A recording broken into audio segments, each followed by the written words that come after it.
At my granddaughter's wedding, they handed me a name tag, the absent old lady. The coordinator didn't even look up. They then hid me behind a massive floral arrangement. I just smiled and pinned the badge, telling myself no one noticed. But sometimes the quiet ones see everything. If you've ever felt invisible, listen to my story. Please like, share, and tell me where you're listening from. The morning air in her small apartment, usually a canvas for quiet solitude, buzzed with an unfamiliar electricity. Eleanor Vance, at 70, moved with a deliberate slowness that belied the frantic flutter in her chest. Today was Chloe's wedding day, and for months this day had been a beacon. Not just for the bond of seeing her granddaughter marry, but for a deeper, more fragile hope, the chance to reconnect with a family that had, over the years, seemed to drift further and further out of reach. She had chosen her best dress, a soft lavender silk that still felt elegant despite its age, carefully pinned her silver hair, and applied a touch of rouge, hoping to look less like the old lady and more like a cherished grandmother.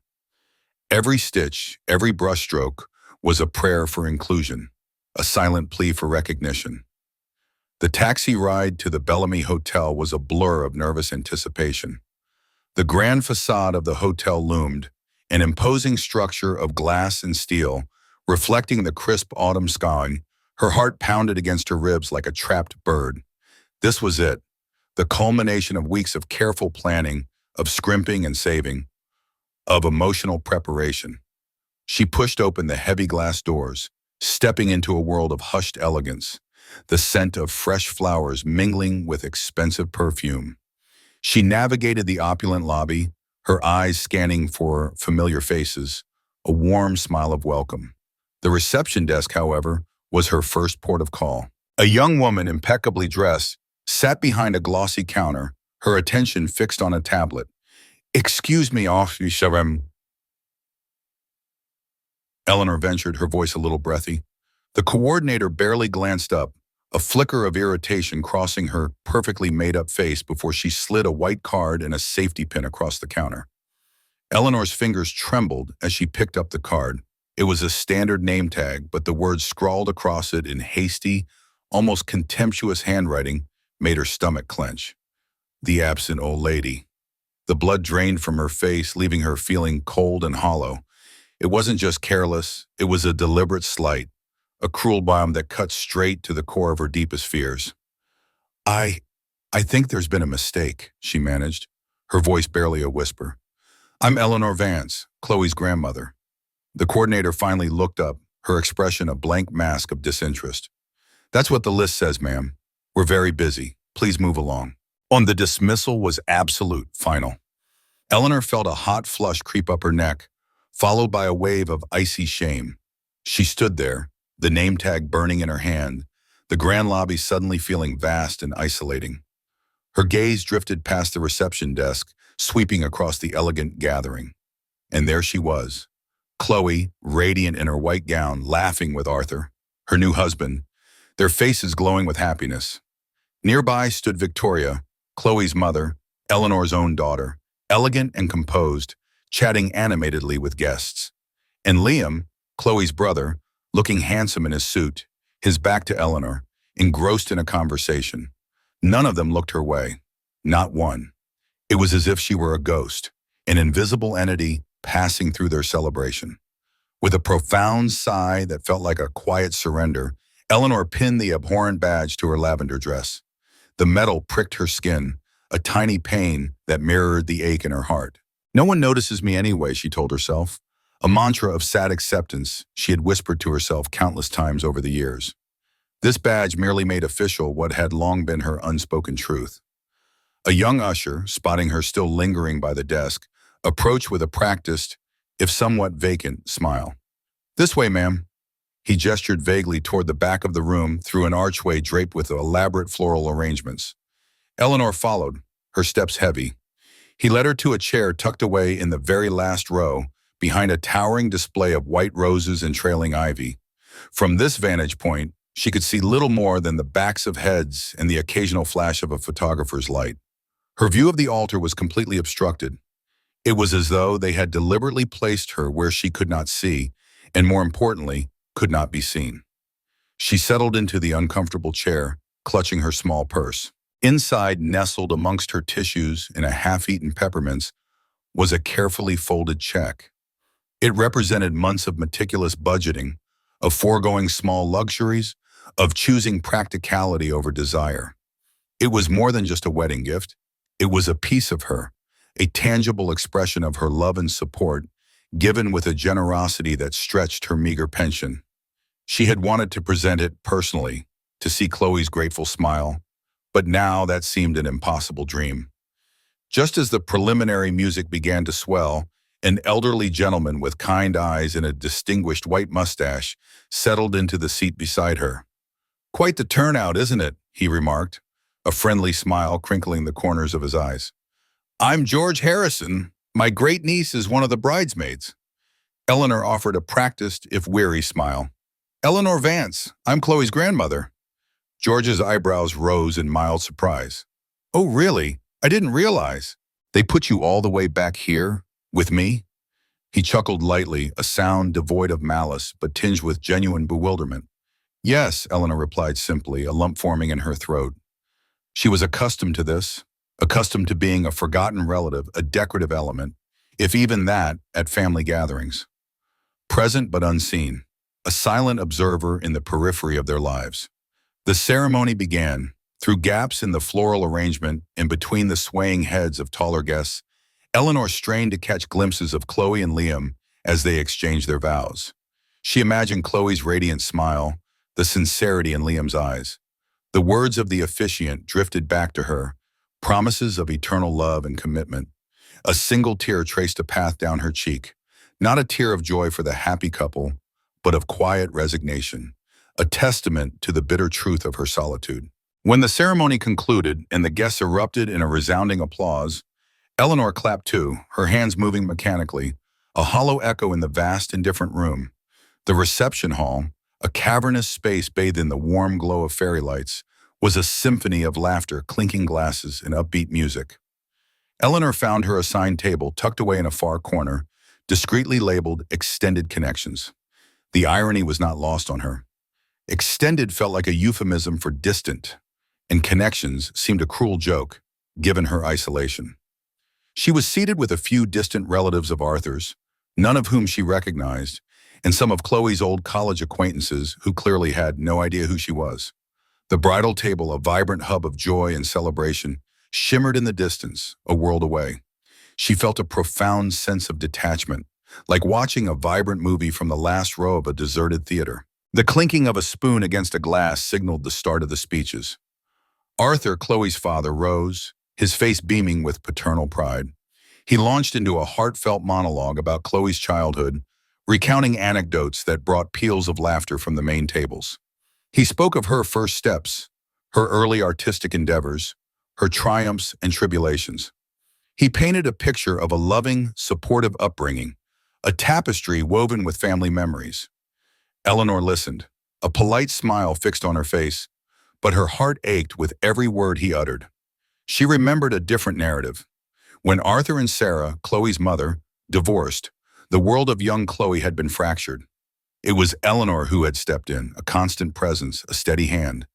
She had spent countless afternoons at Sarah's small apartment, picking Chloe up from school, helping her with homework, cooking simple meals, reading bedtime stories, drying tears. She'd sewn Chloe's torn teddy bear, taught her how to bake cookies, and nursed her through childhood fevers when Sarah was overwhelmed by work and the emotional fallout of the divorce. Eleanor had poured her dwindling energy, her unwavering love, into helping Chloe navigate the turbulence of those formative years. She had been, in every sense that mattered, a second mother, a steadfast anchor. Yet Arthur's speech was devoid of any mention of her sacrifices, her pivotal role. It was a complete, deliberate erasure. He spoke of a childhood where Eleanor Vance simply did not exist. The applause for Arthur's speech faded, and a fresh wave of energy pulsed through the room. Eleanor knew this was her moment, perhaps her only moment, to connect. Clutching the envelope containing her carefully saved check, she rose from her table, her movements slow but determined. She navigated the crowded room, a small, resolute figure weaving between laughing groups and dancing couples, until she reached the vicinity of the bridal table.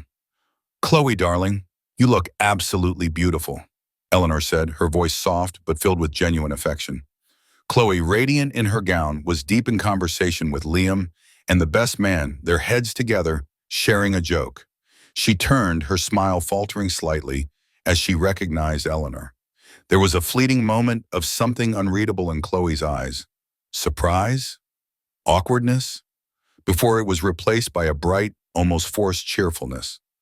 "Oh, Grandma, thank you for coming," she chirped, her gaze already flitting back to Liam. Eleanor extended the envelope, her hand trembling slightly. "I have a little something for you and Arthur." Chloe barely glanced at the envelope. "Oh, you can just pop that on the gift table over there," she said, gesturing vaguely towards a distant, overflowing table laden with beautifully wrapped boxes and elegant bags. Her attention had already snapped back to the best man, who was now mid-story. Before Eleanor could even lean in for a grandmotherly kiss, Chloe had turned her back, completely engrossed in the conversation. Defeated, Eleanor retreated. She walked towards the gift table, her steps heavier with each stride. It was a veritable mountain of expensive-looking presents, gleaming with ribbons and designer wrapping paper. Her simple white envelope, painstakingly prepared, felt utterly insignificant, almost meager in comparison. She placed it carefully amongst the towering gifts, a tiny, forgotten pebble on a mountain of precious stones. As she turned to find her way back to her extended connections table, something caught her eye. On a discarded chair, near the back wall, lay a clipboard. It was undoubtedly the wedding planner's, left carelessly in the rush. A sudden, irresistible urge compelled her to pick it up. Her eyes scanned the meticulously typed schedule, the guest list, the logistical notes. Then, her gaze locked onto a section titled Special Arrangements. Her heart hammered against her ribs as she read the precise, chilling words. Eleanor Vance, isolated seating, minimal interaction as requested by bride's mother. The words seared themselves into her mind. The room, which had been a blur of joyful noise and vibrant colors, suddenly spun. The music became a distant hum, the laughter a muffled echo. It wasn't neglect. It wasn't accidental. It wasn't her fault for being forgettable. It was deliberate, orchestrated. Victoria, Chloe's mother, her own daughter, had actively sought to erase her, to ensure her invisibility. It was a calculated act of cruelty, a methodical stripping away of her dignity, her presence, her history. Something deep within Eleanor, something that had been bent and bruised and quietly enduring for years, finally snapped. The quiet surrender she had felt earlier, the practiced smile she had worn, vanished. In its place, a cold, hard knot formed in her stomach. The pain was still immense, a searing betrayal, but it was now laced with a flicker of something new, something sharp and unyielding. She retreated, not to her table, but to a quiet, dimly lit corner near an emergency exit, hidden by a heavy velvet curtain. Her breath hitched, and tears, hot and unexpected, streamed down her face.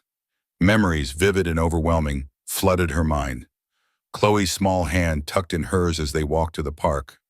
Chloe's giggle as Eleanor tickled her, the warmth of Chloe's head on her shoulder during a scary movie.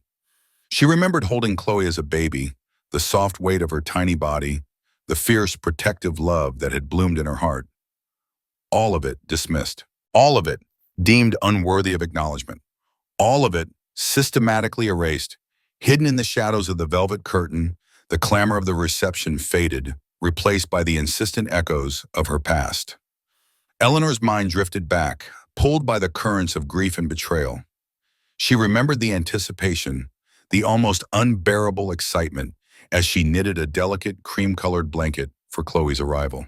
Each stitch was a wish, a prayer for her grandchild's happiness, a tangible expression of the profound love already burgeoning in her heart. She'd spent weeks on it, her arthritic fingers working tirelessly, imagining the tiny bundle wrapped snugly within its warmth. It was more than just yarn, it was woven with dreams of a bond that would last a lifetime. Then came the summers, long, sun-drenched days when Chloe, a curious, bright-eyed girl, would stay with Eleanor. Those were the difficult years for Arthur and Sarah, their marriage fraying at the edges, divorce looming like a storm cloud. Eleanor's small, cozy house became Chloe's sanctuary. They would spend hours in the garden, Eleanor patiently teaching Chloe the names of flowers, the rhythm of the seasons, the quiet satisfaction of nurturing life from seed. She taught Chloe to read, patiently sounding out words, her finger tracing lines in beloved storybooks. They would listen to classical music, Eleanor explaining the swell of the violins, the melancholic cry of the cello, instilling in Chloe an early appreciation for beauty.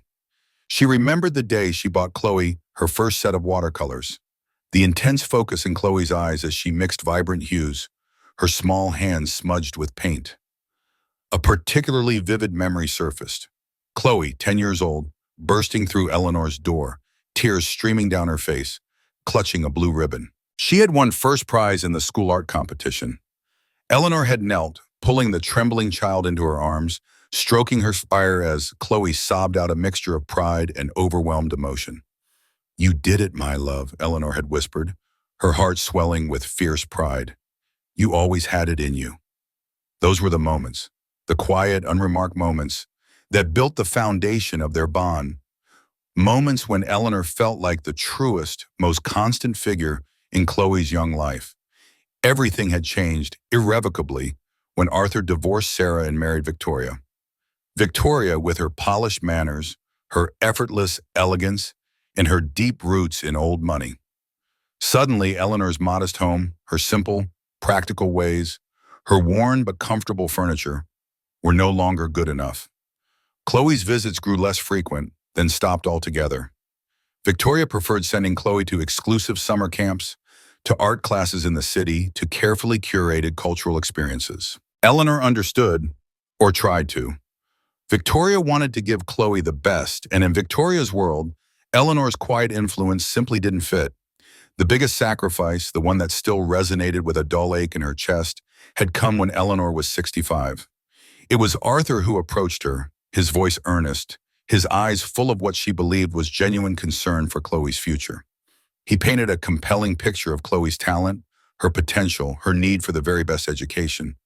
He spoke of a prestigious arts academy, of a scholarship that covered only a portion of the exorbitant tuition.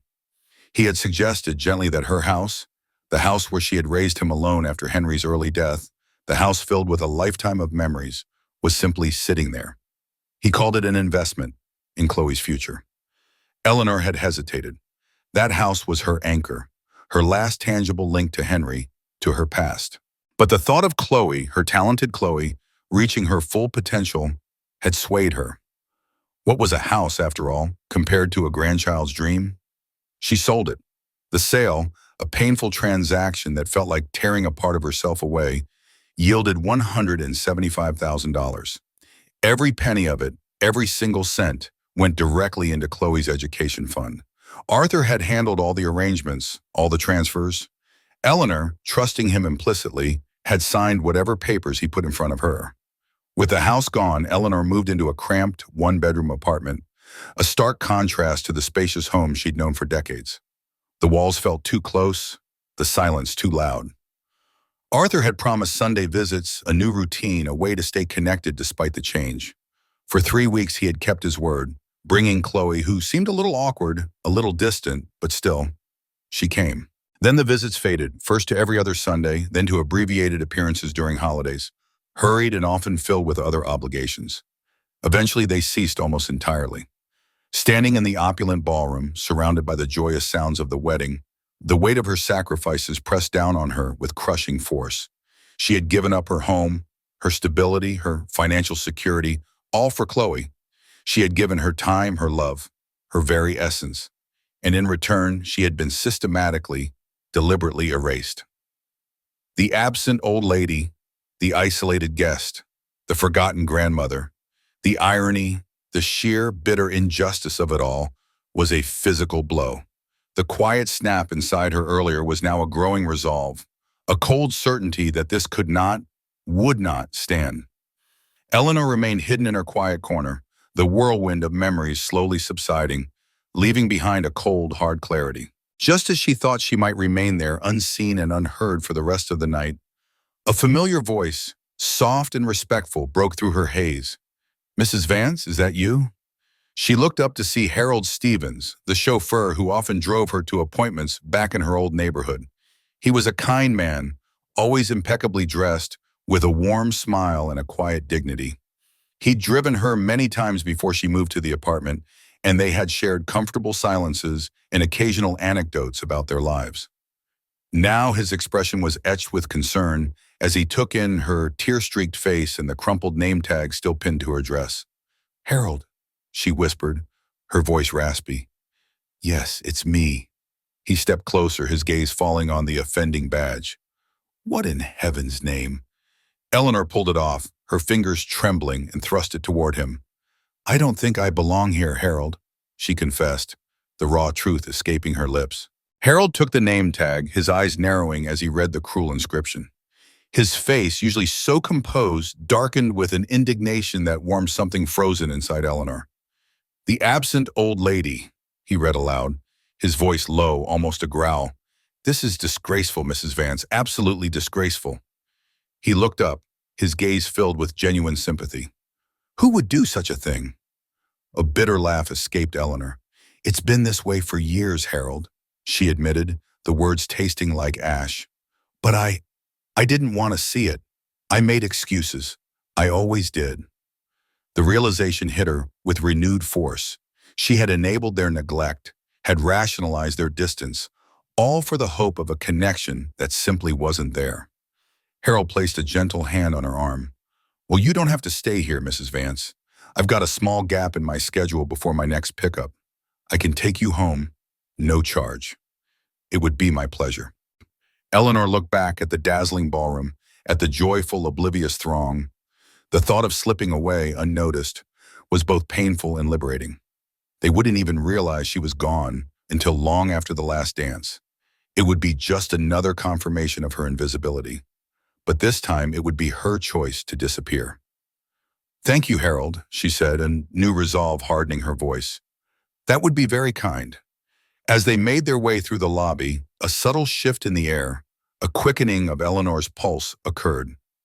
Near the front desk, the wedding planner, the same young woman who had dismissed Eleanor earlier, was speaking animatedly on her phone, her voice carrying clearly in the quieter space. "Yes, that's correct," she was saying, a hint of stress in her tone. "The final payment of $42,875 is due tonight. We'll be charging the bride's parents' credit card on file." "The number?" "Okay, but the number, $42,875, echoed in Eleanor's mind. "And bride's parents' credit card on file." An idea, nascent and tentative at first, began to form in the quiet corners of her mind, expanding like ripples in a pond, growing larger, more defined. They reached the waiting limousine, a sleek black vehicle that purred with quiet power.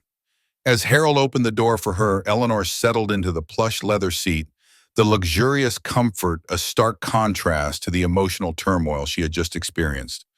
The professional detachment of Harold, the quiet hum of the engine, provided a much-needed mental space.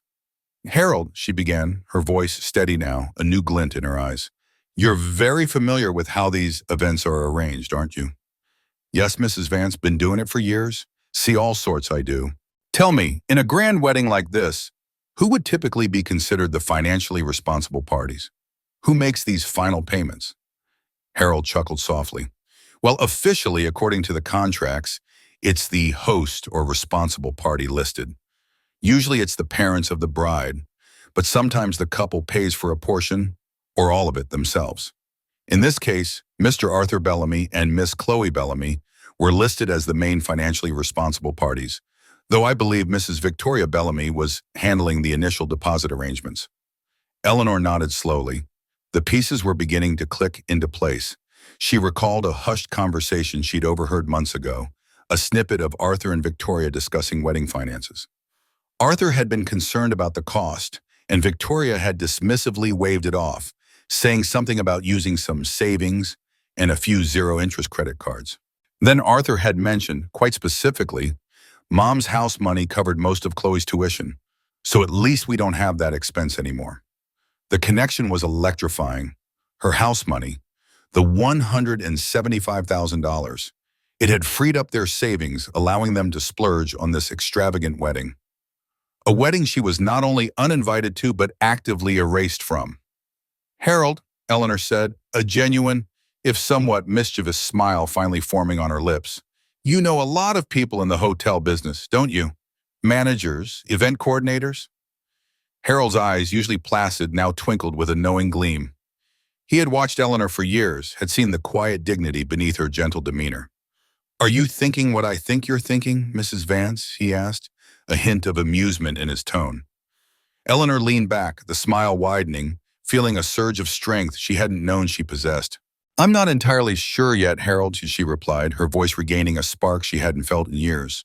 But I believe I've been absent long enough, don't you?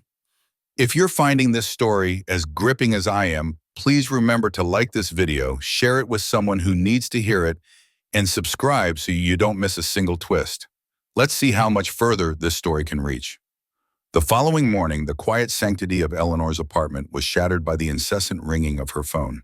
It chimed, then buzzed with frantic messages, each notification a tiny, insistent demand for her attention. She watched the screen light up with Arthur's name, then Victoria's, then Chloe's, one after another, their urgency palpable even before she listened. She let them all go to voicemail. Later, as she calmly sipped her Earl Grey tea, the comforting warmth of the mug in her hands a stark contrast to the brewing storm outside her door, she began to listen. Arthur's voice, usually modulated and controlled, was tight with barely suppressed rage. Mom, what the hell did you do? The hotel is saying the final payment was canceled and rearranged.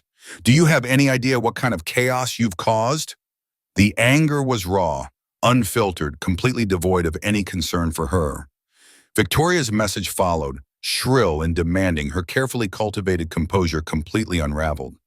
Eleanor, this is absolutely unacceptable.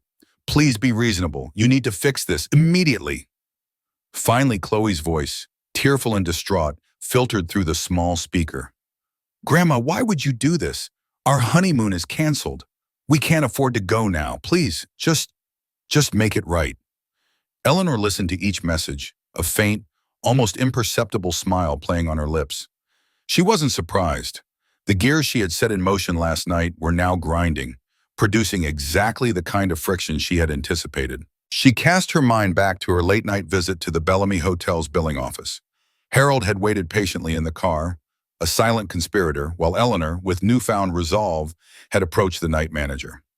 With a quiet confidence that belied her usual demeanor, she had explained that she, as Chloe's grandmother, wished to clarify a certain financial arrangement. She had referenced Arthur's earlier statement about Mom's house money covering Chloe's tuition, which in turn freed up their savings for the wedding. She then explained that, upon reflection, she wished to remove her complimentary grandmother contribution to the wedding expenses. Specifically, she requested that the portion of the final payment that her money had indirectly facilitated, approximately $42,875, be immediately frozen or rerouted. Harold's network had certainly helped, connecting her to the right person who, after verifying contract details that showed Arthur and Chloe as financially responsible parties, had understood the implications.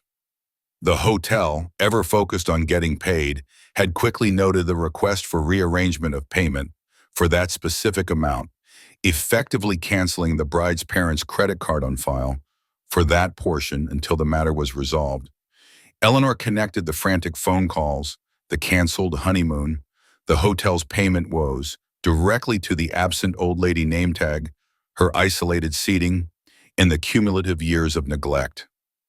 This was not just about the money, it was about the profound disrespect, the deliberate erasure. This was about finally making them see her. Days later, the inevitable confrontation arrived. There was no knock, no polite announcement. Her doorbell rang insistently, followed by a series of aggressive bangs. Arthur and Victoria stood on her doorstep, uninvited, their faces contorted with a mixture of anger and desperation. They bypassed any pleasantries, their aggression a palpable force in her small living room. Mom, this has gone far enough, Arthur demanded, his voice tight with barely contained fury. You need to fix this, now. Eleanor, seated in her favorite armchair, gestured calmly towards the sofa. Would you like some tea? I have some lovely Earl Grey. Victoria snapped, her voice sharp and piercing. We don't have time for tea, Eleanor. Do you have any idea what you've done? Chloe's honeymoon is ruined. The hail is threatening legal action, and our credit is in tatters. Eleanor met their gazes, her own eyes unwavering. As the grandmother of the bride, she began, her voice soft but clear, I was indeed expected to contribute to the wedding. But as the absent old lady, she paused, then slowly reached into her pocket, pulling out the crumpled name tag she had carefully preserved. I felt my contribution should be absent as well. She placed the white card with the hastily scrawled words, the absent old lady, on her coffee table, a stark, silent indictment. Arthur flinched, his anger momentarily replaced by a flicker of discomfort. Mom, that was a mistake, a silly joke by the planner. You know that. A mistake? Eleanor raised an eyebrow, a hint of steel in her voice. The isolated seating, the minimal interaction as requested by bride's mother in the wedding planner's notes. Was that a mistake too, Arthur? Or simply a true reflection of how you all view me? Arthur spluttered, caught off guard. He opened his mouth to protest, but Eleanor pressed on, her voice gaining strength. Let's talk about contributions, Arthur. My contribution. $175,000 from the sale of my house. Money that was supposed to secure Chloe's future, her education. She leaned forward, her gaze piercing. Where did the rest of that money go, Arthur? Because I know Chloe's tuition wasn't nearly that much. Where did the rest of the money go? Victoria, who had been simmering in her seat, abruptly stood. We didn't come here to be interrogated about our personal finances, Eleanor. This is absurd. Arthur, cornered and flustered, tried to interject. Victoria, calm down. But the damage was already done.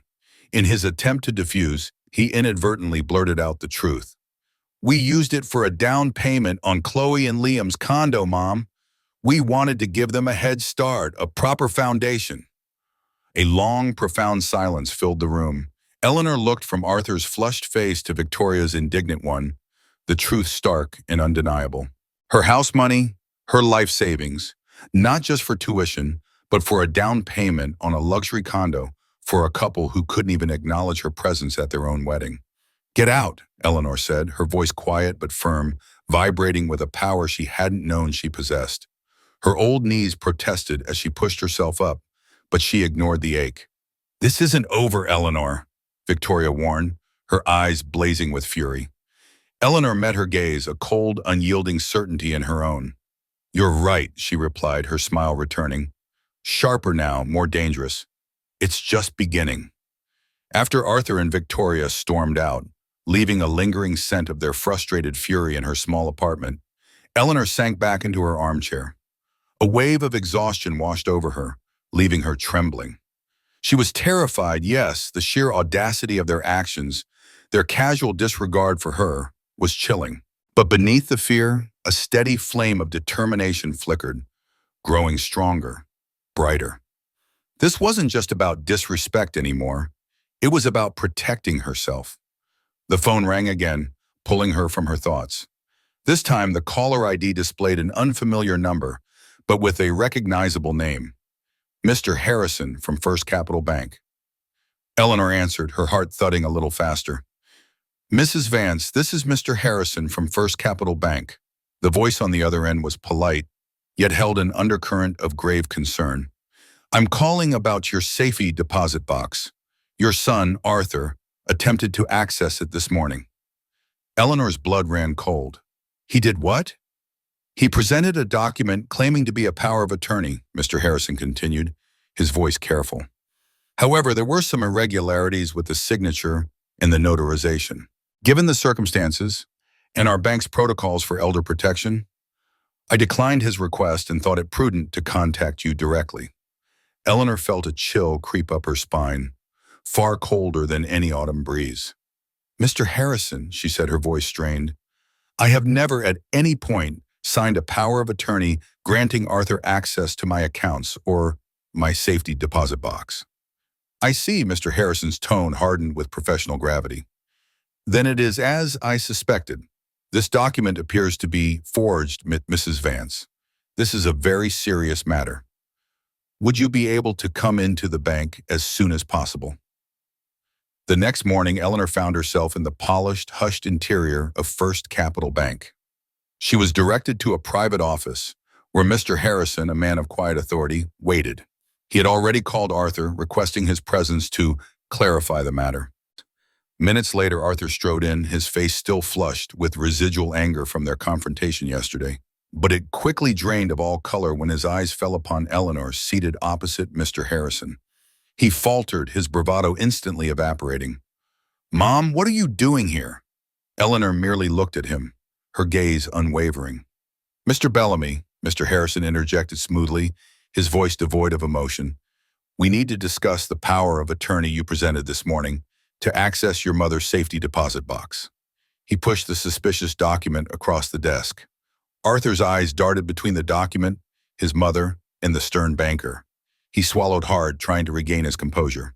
"Oh, that," he stammered, attempting a casual tone. "Yes, Mom and I discussed it. After her little fall last month, she thought it prudent to have me handle things. She signed it right then." He managed a weak smile, hoping to project an air of normalcy. "There was no fall, Arthur," Eleanor stated flatly, her voice cutting through his fabricated narrative. "And I certainly never signed any power of attorney." Mr. Harrison's voice was firm. "Mr. Bellamy, presenting a falsified power of attorney to a financial institution is a serious legal matter. It constitutes fraud and attempted elder financial abuse." Arthur paled further, the words hitting him with the force of a physical blow. He turned to Eleanor, desperation in his eyes.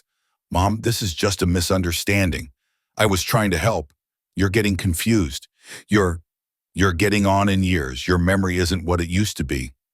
Eleanor fixed him with a stare that held no warmth, no forgiveness.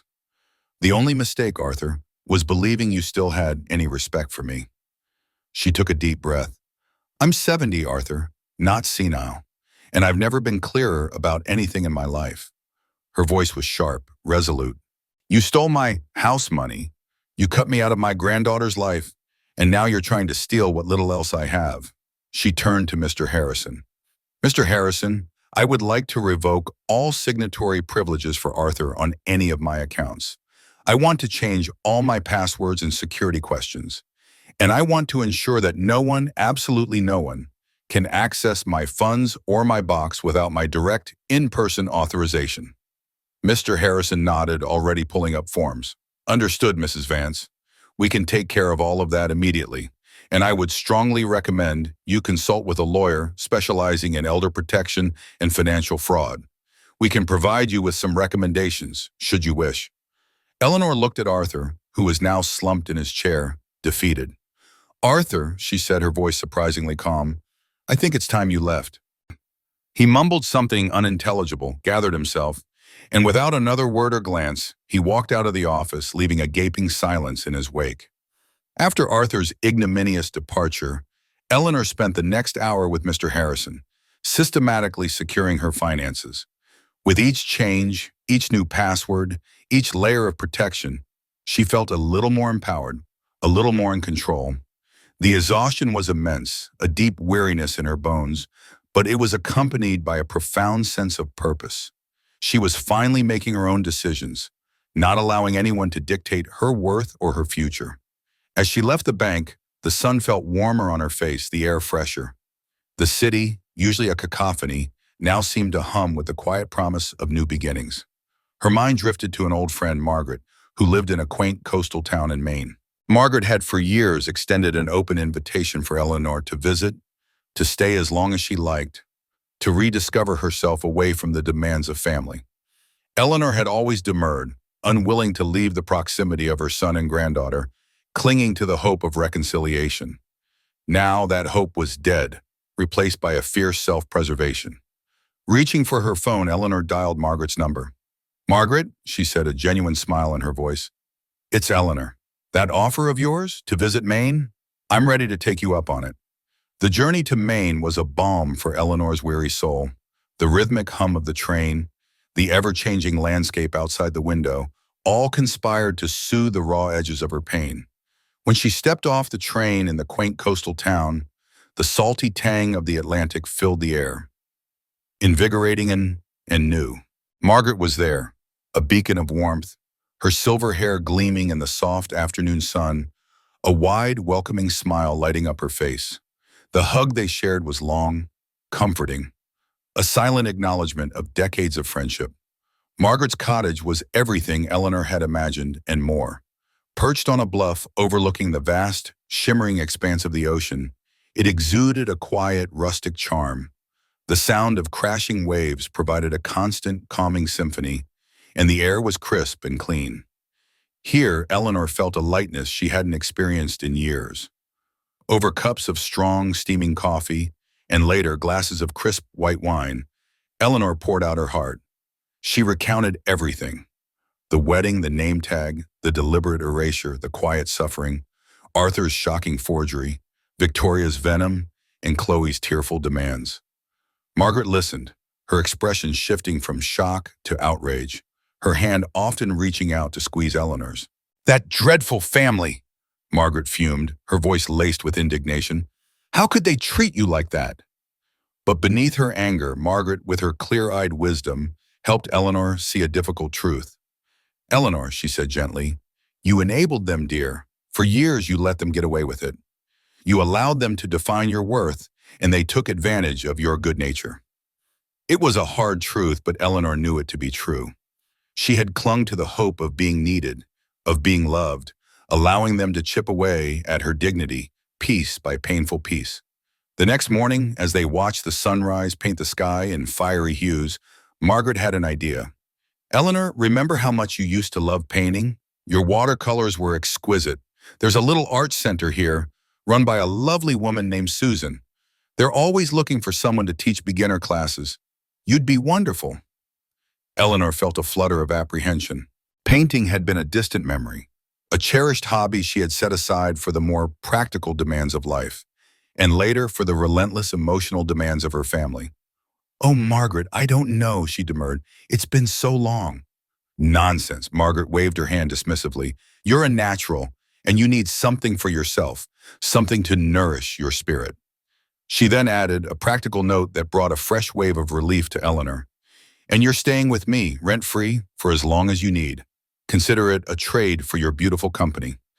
The offer of a stable, supportive home without financial burden was a profound comfort.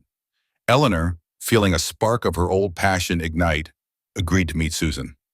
2 days later, an email popped up from Mr. Harrison, his message succinct and professional, but with an underlying warning.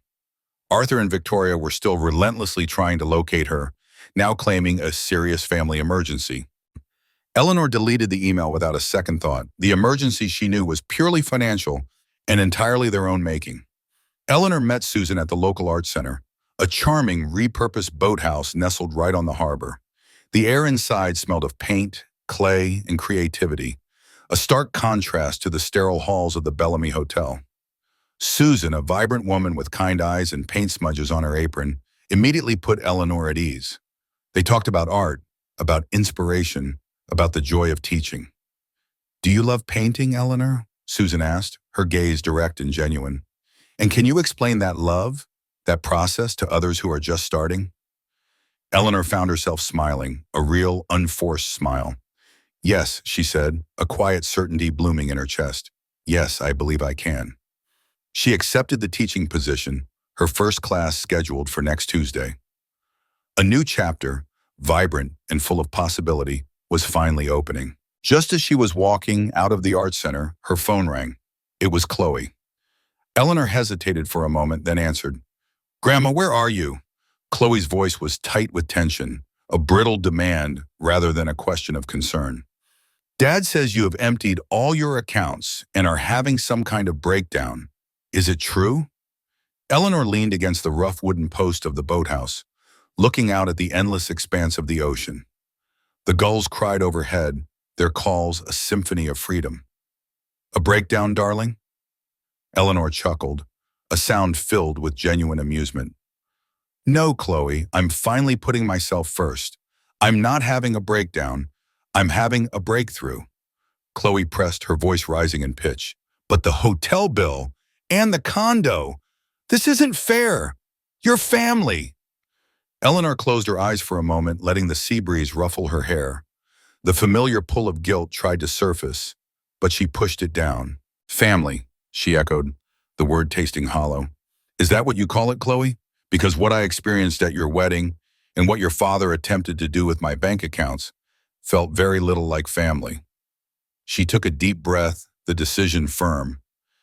I'm teaching watercolor classes now, Chloe, and I'll be staying somewhere I'm respected, somewhere I belong. 3 months bloomed into a season of unexpected peace for Eleanor in Maine. Her small, sun-drenched room in Margaret's cottage became a sanctuary, the rhythmic crash of the waves a constant, soothing presence.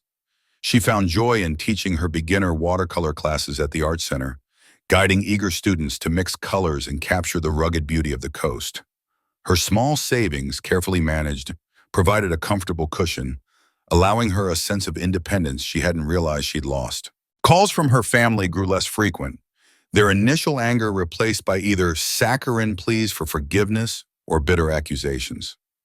Eleanor rarely answered, letting them dwindle into the void of her voicemail, their words holding less and less power over her. She was healing, slowly but surely, rebuilding herself stitch by painful stitch. One blustery Tuesday morning, as Eleanor and Margaret lingered over their second cup of coffee, Margaret pointed to an advertisement in the local newspaper. "Look, Eleanor, isn't that sweet? An old cottage, right on the cliffs for sale. Reminds me of the one your family used to have." Eleanor's gaze fell upon the small photo and the accompanying text. "Historic Maine cottage for sale, idyllic coastal retreat, contact Walsh Properties." Her breath hitched. There was no mistaking it. The unique architecture, the specific curve of the rocky shore beyond it. It was her parents' old summer cottage, the one where she had spent countless childhood summers, the one her parents had left to her, the one she had always considered a cherished, untouchable piece of her heritage. She still owned that cottage, or she was supposed to. A cold dread seeped into her bones. She immediately called her old bank, then the local clerk's office in Maine, her heart pounding with a sickening rhythm. The news hit her like another wave breaking on the shore. Ownership of the cottage had been transferred to Walsh Properties LLC just 3 weeks ago. Another forgery, another betrayal. This one, however, had been successful. A call to Mr. Harrison at First Capital Bank confirmed her fears. Arthur, it turned out, had used an entirely different set of forged documents, a deed of transfer and another falsified power of attorney, complete with a forged notary stamp, to effect the sale. He had clearly learned from his previous failed attempt. This time, he had bypassed her personal bank accounts entirely, targeting an asset she hadn't actively monitored, an asset far away from her usual financial dealings. Eleanor wasted no time. Mr. Harrison, appalled by the brazenness of Arthur's actions, quickly recommended Brenda Hayes, a formidable elder law attorney known for her fierce advocacy. Brenda, a woman with piercing eyes and a no-nonsense demeanor, listened intently as Eleanor recounted the escalating saga of betrayal. "Mrs. Vance," Brenda stated, her voice calm and authoritative, "this is a clear-cut case of fraud, forgery, and elder abuse. Multiple felonies. We can absolutely fight this, and we will win." Eleanor felt a fresh wave of grief. Prosecuting her own son, Arthur, her only child, was a thought that sickened her. "But criminal charges?" she whispered, her voice trembling. Brenda softened slightly. "We don't have to go that far, Mrs. Vance, not yet. My initial plan would be to issue a cease and desist order, a demand letter outlining the full extent of the charges, and threatening criminal prosecution if the property isn't returned to your rightful ownership immediately. This will also involve a lien on the property to prevent any further sale." Eleanor nodded, understanding. This wasn't about vengeance, but about justice, about drawing a final, uncrossable line. Later that afternoon, Eleanor received a call from an unfamiliar number. It was Franklin, Arthur's father-in-law, Victoria's father, a man Eleanor had only ever met at formal family gatherings. His voice, usually booming and jovial, was now laced with an icy menace. He tried to intimidate Eleanor into dropping the legal action, citing family reputation and the unnecessary scandal this would cause. He spoke of Arthur's promising career, of Victoria's standing in the community, of Chloe's ruined future. He painted a picture of Eleanor, a senile old woman destroying her family out of spite. Eleanor listened patiently, a quiet strength settling over her. "Franklin," she said, her voice clear and steady, "the only reputation being destroyed here is Arthur's own, and it is entirely of his own making. She paused, letting the silence hang. Return what belongs to me, Mr. Franklin, or face the consequences. My lawyer will be in touch. She hung up, a profound sense of finality washing over her. The effect was swift and decisive. Within 48 hours, the listing for the historic Maine cottage vanished from the newspaper and all online real estate sites. 3 days later, Brenda Hayes called with the news. The fraudulent transfer had been legally reversed, and the cottage was once again entirely in Eleanor's name. Eleanor felt no elation, only a profound hollowness. The last vestiges of the illusion, the faint hope that her family might ever change, ever truly see her, had finally dissolved. She had won, but the victory tasted bittersweet. She knew she had one last thing to do. She picked up her phone and called Chloe one final time. Chloe answered, her voice wary. "Grandma, what do you want?" "I wanted to say goodbye, Elsie," Eleanor said, using Chloe's childhood nickname, a tender word that now felt like a painful anachronism. "Goodbye?" Chloe sounded confused. "Are you finally coming home? Dad said you've been causing trouble about some old cottage, but it's not even worth that much, Grandma. Why are you doing this?" Eleanor closed her eyes, picturing the endless ocean outside her window. "No, Elsie," she replied, her voice soft but firm. "You erased me from yours long ago. I'm simply acknowledging what already exists. There's nothing left for me there." She took a breath, the last piece of her puzzle falling into place. "I've also been updating my will, Chloe. I've decided to leave everything, my apartment, my remaining savings, and the main cottage, to the local arts center here, to establish a scholarship program for aspiring artists." A gasp of disbelief, then an outraged voice came from the other end of the line. "But that's for me, Grandma. That's my inheritance." Eleanor merely sighed, a long, weary exhalation. "No, Chloe," she said, her voice filled with a quiet strength. "That money, those properties, they are for those who will truly appreciate them, who will use them to create beauty, and who will never take generosity for granted." She hung up, a final definitive click. Then she walked out of the cottage, down the winding path, to the edge of the shore. The ocean stretched out before her, vast and endless, mirroring the profound sense of peace and boundless freedom that at long last settled deep within her soul.